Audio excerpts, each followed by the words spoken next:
Olá, vamos falar de investimentos, então vamos trazer para vocês aqui mais uma empresa para que a gente possa conhecer da sua história, da sua trajetória e que trajetória e que história tem essa empresa, né? Para que a gente possa entender aí se vale a pena, se não vale a pena investir nessa empresa também. E a empresa que a gente vai retratar hoje é uma indicação aqui de mais uma inscrita do nosso canal, da Gilda Heiderscheid. Ô Gilda, valeu, muito obrigado pela sugestão aí, um prazer poder fazer a análise dessa empresa aqui para vocês, mas caso vocês também queiram análise de alguma outra empresa, manda pra gente, entra aqui ó, canal Silas Degraf e manda a sua sugestão e aproveita também, já se inscreva, dá um like, ative a sinetinha das notificações para estar sempre recebendo as informações das empresas que a gente vai disponibilizando aqui no canal para vocês. Afinal de contas, o canal Silas Degraf é feito para você. E a empresa que nós vamos analisar hoje é uma empresa centenária, uma empresa que tem a sua história começando lá no ano de 1918,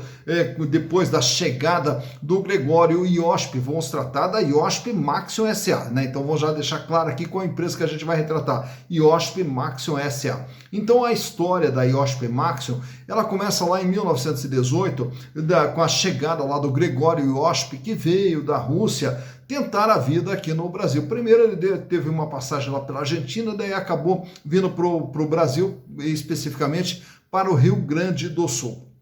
Aí chegando no Rio Grande do Sul, aí ele foi mexer com aquilo que ele sabia trabalhar lá desde a época da Rússia lá, que era com madeiras, né? E aí logo de cara já montou uma serraria e começou o seu empreendedorismo através de uma serraria com venda de madeiras. E aí a coisa foi se desenvolvendo. No ano de 1937, seus filhos também entram dentro da atividade, especificamente o Salomão que foi o filho que acabou encabeçando, que acabou avançando ainda mais com o desenvolvimento da empresa. Já no ano de 1938, daí foi fundada, né, como empresa a Iosp Irmãos e Filhos Limitada, né? Então era uma empresa totalmente familiar, com o seu Gregório e com os seus filhos e principalmente com o Salomão Iosp.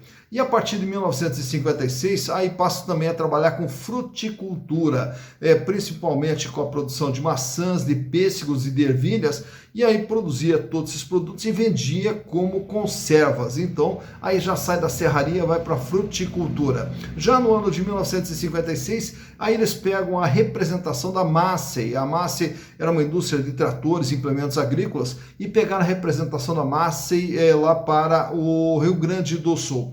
No ano de 1968, aí ampliam ainda mais o seu ramo de atividade e vão também para o setor financeiro, onde montam o Banco Iosp de Investimentos S.A., e aí nesse banco tinha a corretora, tinha a parte de investimentos e também tinha a parte de seguradora. Já para o ano de 1978, aí eles compram uma indústria de máquinas agrícolas, que era a Máquinas Agrícolas Ideal, tá? E aí já passo também a produzir máquinas agrícolas, isso no ano de 1978. No ano de 1979, por incrível que pareça, entro também no ramo da informática. Lá quando estava começando a informática aqui no Brasil, eles montam uma indústria de computadores, a Edisa. A Edisa, que foi uma das principais indústrias de equipamentos de informática aqui do Brasil, que eu, por sinal, tive o prazer de trabalhar também com as máquinas Edisa, até você está vendo aí o modelo na sua tela, né? Já no ano de 1982, aí eles fazem uma parceria com a Votorantim e montam uma indústria de celulose e papel, que era a RioCel, que depois daí acabou também sendo vendido, mas enfim, no ano de 1982 monta também a RioCel. No ano de 1983, assumem o controle da Massey Ferguson Perkins aqui no Brasil. E aí também vai ampliando ainda mais a sua linha de atividade. No ano de 1984, fazem o IPO, se transformam então numa sociedade anônima lá em 1984. Em 1989, aí eles criam a marca Maxion, né? Porque até então era só Iosp, daí a partir desse momento passaram a usar a marca Maxion. No ano de 1990, entro também no setor de implementos ferroviários, comprando a FNV, Fábrica Nacional de Vagões. E aí também entra na fabricação de vagões e de implementos ferroviários. No ano de 1992, compra a linha de produção das rodas Fumagalli. as rodas principalmente para tratores, para caminhões, para veículos pesados, eles compram essa linha de produção. No ano de 1994, aí eles passam a usar a marca IOSP Maxion. Então, a partir dessa data, aí que nós começamos a falar de IOSP Maxion. No ano de 1997, eles passam também a produzir chassis para as caminhonetes S10 da General Motors. No ano de 2000, e vai ampliando. No ano de 2000, eles fazem uma associação com a Amstead para a produção de vagões e os componentes ferroviários, e aí na sequência acabam também comprando uma empresa que havia sido desativada em 1998, uma empresa forte também nessa linha de produção de vagões e implementos ferroviários, que era a Cobrasma, e a partir de agora então vai se especializando cada vez mais também nos implementos ferroviários. No ano de 2009, aí eles compram definitivamente a Fumagalli. E a partir desse momento, então, a Fumagalli passa a ser do grupo IOSP Maxion, e já também com isso passo a entrar no mercado mexicano, né, porque a Fumagalli tinha a sua unidade lá no México, então agora passo também a trabalhar no México. No ano de 2011, aí vai para a Argentina e compra também a Montiche, né? A Montiche, que era uma empresa de fabricação de chassi e de longarinas, que era muito forte na Argentina, também agora passou a ser da Maxion. No ano de 2015, aí eles fazem uma sociedade também com a Green Beer, que é uma empresa norte-americana também para produção de vagões, agora também coloca o pé nos Estados Unidos, né? E no ano de 2018, aí eles montam uma fábrica na Índia. Então é uma empresa brasileira que começa aqui do nada como serraria e foi diversificando a sua atuação, diversificando, crescendo da maneira como cresceu, né? E agora a gente vai retratar essa empresa através dos números. Vamos ver nos números como que está o comportamento dessa empresa. Para tanto, eu trouxe para vocês aqui os balanços de 2018, 2019, 2020 e também do primeiro semestre de 2021, para a gente entender através dos números qual é o comportamento, como está sendo o comportamento da IOSP Maxion SA. Então, vamos aos números. Bom, e aqui estamos então com as demonstrações contábeis da IOSP Maxion SA. E eu trouxe para vocês aqui os balanços dos exercícios de 2018, 2019 e 2020 e também do primeiro semestre do ano de 2021, as informações mais atualizadas da companhia. Para podermos entender o que é a IOSP Maxion, então temos aqui dentro do seu ativo tudo aquilo que tem dentro do seu patrimônio, todos os seus bens e direitos, que eles daí são divididos aqui em ativo circulante, que é o capital de giro, e ativo não circulante, que é o capital fixo da companhia. E o total desses bens e direitos em 2018 fechou em 9 bilhões e 19 milhões de reais, sendo que desse valor, 3 bilhões e 523 milhões estava alocado no capital de giro, no ativo circulante, representando 39,1% de tudo que a empresa possuía. No ano de 2018, ela fechou com 486 milhões de reais em dinheiro, caixa, banco, aplicações financeiras, tinha 1 bilhão 253 milhões para receber dos seus clientes e os estoques de 1 bilhão 448 milhões. Naturalmente que por ser até uma indústria, o peso maior acaba ficando aqui, dentro do imobilizado, que são máquinas, equipamentos, ferramentas, acessórios, instalações, edificações e tudo mais, né? Mas enfim, o mais importante aqui é justamente o capital de giro, porque é esse componente aqui é que faz com que toda essa máquina aqui possa girar. Então, de nada adianta a empresa ter um parque industrial gigantesco se não tiver dinheiro para fazer esse parque funcionar, né? Então, naturalmente, que o capital de giro é o mais importante aqui desses componentes que a gente analisa dentro do ativo. Já para o ano de 2019, o patrimônio total da empresa foi para 9 bilhões 375 milhões e o capital de giro praticamente permaneceu estável aqui nos 3.500, caiu um pouquinho para 3.357 com uma representatividade de 35,8%.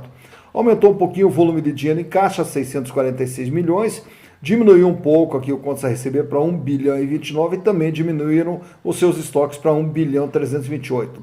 Já para o ano de 2020, o patrimônio pula para 12 bilhões 411 milhões e o capital de giro também aumenta, vai para 5 bilhões 161 milhões, representando agora 41,6% de todo o patrimônio da empresa. O caixa deu um salto aqui de 646 milhões, foi para 1 bilhão 605.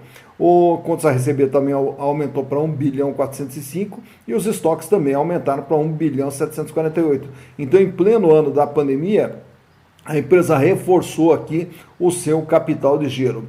Já nos 6 primeiros meses do ano de 2021, o ativo total pulou para 13 bilhões 203 milhões, o capital de giro continuou aumentando, foi para 6 bilhões 208, agora com uma representatividade de 47%, quer dizer, quase metade da empresa estava alocado no capital de giro. O caixa diminuiu um pouquinho para 1 bilhão 355, mas aumentaram os contas a receber para 1 bilhão 749. E também os estoques, o estoque aqui deu um salto, foi para 2 bilhões 474 milhões no dia 30 de junho. Então a empresa bem estocada agora nesse 30 de junho. Vamos ver agora o endividamento, como que se comportou o endividamento da IOSP ao longo desse período. No ano de 2018, ela fechou com uma dívida de 5 bilhões 820 milhões, representando 64,5% de tudo o seu patrimônio. Então, se ela tinha um patrimônio de 9 bilhões e 19, deve 5,820, deve 64,5% de tudo aquilo que ela tem. Já para o ano de 2019, essa dívida ela permanece praticamente estável em termos de valores nominais, porém apresenta uma queda na sua representatividade ou no peso da dívida. A dívida agora pesa um pouquinho menos do que pesava no ano anterior, fechando então nos 5 bilhões 878 milhões. Já para 2020, que daí é o ano da pandemia, o endividamento aumenta, vai para 8 bilhões 609 milhões, com 69,4% de representatividade. E esse aumento, onde que a gente observa ele? Aqui, ó, esses empréstimos e financiamentos são dívidas com os bancos. Então a empresa buscou financiamento com os bancos no curto prazo e também buscou empréstimos e financiamentos de longo prazo. E esse aumento do endividamento foi uma prática comum de diversas empresas que durante a pandemia, pela incerteza de quanto tempo ficariam parados, as empresas reforçaram o seu caixa, né? Então, a busca de empréstimos e financiamentos junto aos bancos reforça o caixa para saber até onde que a pandemia iria afetar a companhia, né? E aí, já no ano de 2021, a dívida aumenta mais um pouquinho, vai para 9 bilhões 310, com 70,5%. Então, o que nós observamos aqui? A empresa melhora significativamente seu capital de giro, mas também essa melhora ocorre muito em função da busca de empréstimos e financiamentos e de aumento do endividamento. Agora, então isso aqui praticamente neutraliza a melhora do capital de giro. Já em termos de resultados, a empresa faturava em 2018 9 bilhões 616, em 2019 o faturamento foi para 10 bilhões e 16 milhões, já para o ano de 2020, que é o ano da pandemia, aí o faturamento cai, vai para 8 bilhões 760 milhões. E agora, nos 6 primeiros meses do ano, já dá a mostra que vai recuperar esse faturamento. Tanto é que em 6 meses já faturou 6 bilhões 316, contra 8 bilhões 760 do ano de 2020 inteiro. Isso aqui, então, projeta para nós aqui um faturamento total no ano de 2021 em torno de 12 bilhões e 600, que seria o recorde de faturamento da empresa. Então, a empresa já recuperou bem o seu faturamento. Já em termos de lucro, no ano de 2018 fechou com lucro de 306 milhões, no ano de 2019 o lucro vai para 421 milhões, com a pandemia, com a redução do faturamento, aí passou a ter um prejuízo de 419 milhões. Então vamos dizer que 2020 tomou o que 2019 havia dado. Então o que a empresa havia ganho em 2019, praticamente teve que devolver no ano de 2020, voltou aqui a sua estaca zero. Mas já para esses 6 primeiros meses do ano de 2021, a empresa já volta a apresentar lucro 313 milhões, projetando também um lucro de 626 milhões para o ano de 2021, que também seria o seu melhor resultado ao longo de todo esse período analisado. Então estão aqui os números da IOSP Maxion SA, para você já ter uma ideia de como que está sendo o comportamento da empresa ao longo de todo esse período, como que ela passou pela pandemia e como que ela está saindo de toda essa fase da pandemia. Então está aqui analisado os números da IOSP Maxion e agora vamos para os gráficos. E começando aqui pelos índices de liquidez que mede a capacidade de pagamento em relação às suas dívidas no curto, médio e longo prazo. Começando pela liquidez geral, a liquidez geral ela mede o curto, médio e longo prazo. A liquidez corrente apenas o curto prazo. Na liquidez geral, sai de um índice de 0,67 no ano de 2018, permanece estável ali com 0,66 em 2019 e no ano de 2020 permanece no 0,67 e aí agora no primeiro semestre do ano de 2021 que esse índice aumenta para 0,75. Isso quer dizer, em relação às dívidas que a empresa tem no curto, médio e longo prazo, para cada R$1 de dívida, ela dispõe de 75 centavos. Já na liquidez corrente, que mede apenas o curto prazo, ele sai de um índice de 1,08, aumenta para 1,30, recua para 1,19 e fecha agora no primeiro semestre de 2021 com 1,30. Isso quer dizer, para cada R$1 de dívida que a empresa tem que pagar no curto prazo, ela já dispõe de R$1,30. Paga e sobra, mostrando uma certa tranquilidade financeira da empresa. Nesse outro gráfico, agora nós temos o tamanho da dívida da empresa.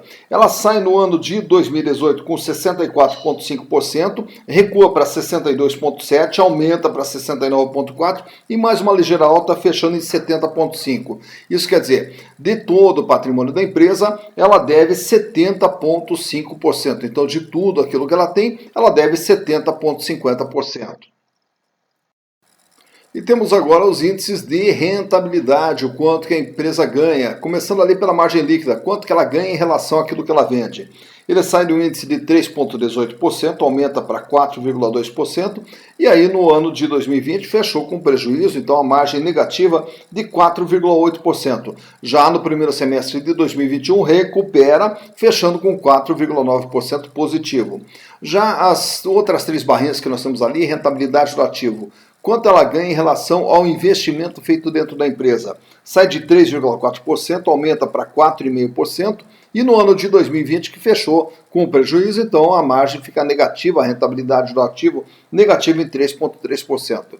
E fechando com os índices de rentabilidade do PL, que é a rentabilidade do acionista, 9,6% em 2018, 12,1% em 2019 e daí, em função do prejuízo de 2020, 11,4% negativo. Quer dizer, os acionistas que tinham ações da empresa em 2020 tiveram uma perda de 11,4%. Naturalmente que não temos aqui os índices de 2021, porque aí já ele acabaria distorcido por não completar o ano inteiro. E aproveito também para trazer para vocês aqui um gráfico, né, o comportamento do valor das ações ao longo dos últimos 5 anos. Né? Então a gente vê ali que ela vinha numa crescente até o ano de 2020. Aí no ano de 2020 aquela queda ali em função da pandemia e a empresa está ali, está tentando se recuperar, voltar aos níveis que tinha antes da pandemia, mostrando potencialidade, mostrando espaço para o crescimento do valor das ações da empresa. Tá, então, mais uma empresa analisada a partir de agora. Então a gente já conhece não só a história e toda a trajetória da IOSP Maxion SA, mas também conhecemos os números, como que está essa empresa. Então ela é praticamente uma aula de empreendedorismo, aí, de dinamismo, e uma empresa que ela vem trabalhando muito com os seus pés no chão, vai um passo de cada vez, vai avançando e vem mostrando um crescimento sustentável ao longo de toda a sua existência, né? E aí, naturalmente, quando a gente vai comprar ações de alguma empresa, o que nós temos que saber? Saber que empresa é essa, o que ela faz, qual é o seu mercado, de onde ela vem, para onde ela vai, mas principalmente entender da sua situação econômica e financeira, principalmente financeiramente, se a empresa está bem ou se não está, endividamento, em que nível que está o endividamento, se ele está crescendo, se ele está reduzindo, se está estável, enfim, como que está o endividamento da empresa e principalmente a questão da lucratividade, que isso aí é o fundamental, né? Então, o importante é passar para vocês todas essas informações para na hora de você fazer seus investimentos, ao escolher uma empresa, então você vai pesquisar as empresas, colocar essas empresas no seu radar e vai ter que levar em conta esses fatores todos que eu lhes passei aqui dentro desse vídeo. Claro que quanto mais informação, melhor vai ser a nossa decisão, porque é importante na hora de fazer investimento, fazer de forma consciente, saber onde que você está colocando o seu dinheiro, né? E com isso você avaliar o risco envolvido nas operações e principalmente também avaliar a potencialidade de ganho que você vai ter com essas empresas. Dito isso, Bons investimentos para vocês.